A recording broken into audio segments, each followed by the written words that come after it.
Hello, kamusta po sila mga kamilings TV fan? This is Mileng. We're tuned into Milings TV. Tayo po ay nakalabas at nag-9 sa One Ayala Mall ng Marugame, Udon. So yan po ang ating mga in-order na pagkain. Yan po ang ating favorite since wala daw pong beef. So meron po tayong gulay. At the same time, meron tayong dessert sa McFlurry na matcha.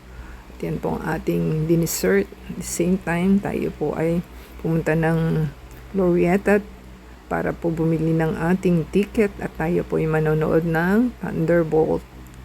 So, waiting po tayo sa ating ticket. At the same time, dahil maaga po tayong dumating, tayo po ay waiting. So, 6 pa po yung cinema na ating papanoorin. So, tayo po ay magmimerienda dahil hapon po tayo nakarating ng mga around 3. So, tayo po ay nag-viewing muna ng mga movies kung anong meron. At yan po ang yung makikita sa Glorieta na cinema. At tayo po ay naka-voice over. Tayo po yung magpa-fast track ng ating video. So, nakabili na po tayo ng ticket.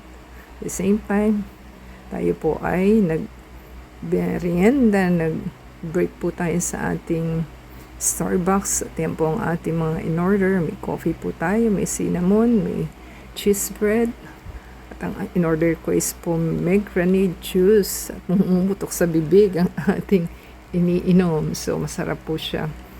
Try po nila yung pomegranate ba to? At healthy po yun. Tayo po ay nabusog sa ating Starbucks. At the same time, tayo po ay magpapalipas ng oras sa ating merienda sa Starbucks. So, nakatabi lang po ito ng cinema. So, tayo po ay waiting ng 6 p.m. sa ating ticket. So, time na po ng ticket natin. Tayo po ay papunta sa cinema. Tayo po yung nagpicture. At the same time, tayo po yung manonood at nagpicture po muna tayo sa loob ng cine before na mag-start. So, kung nagustuhan po nila ating video for today, paki-subscribe po, like, comment down below, and don't forget to add us sa Facebook, Twitter, TikTok, and Instagram. At the same time, paki-play po yung ating AdSense video. Until next time po, God bless everyone.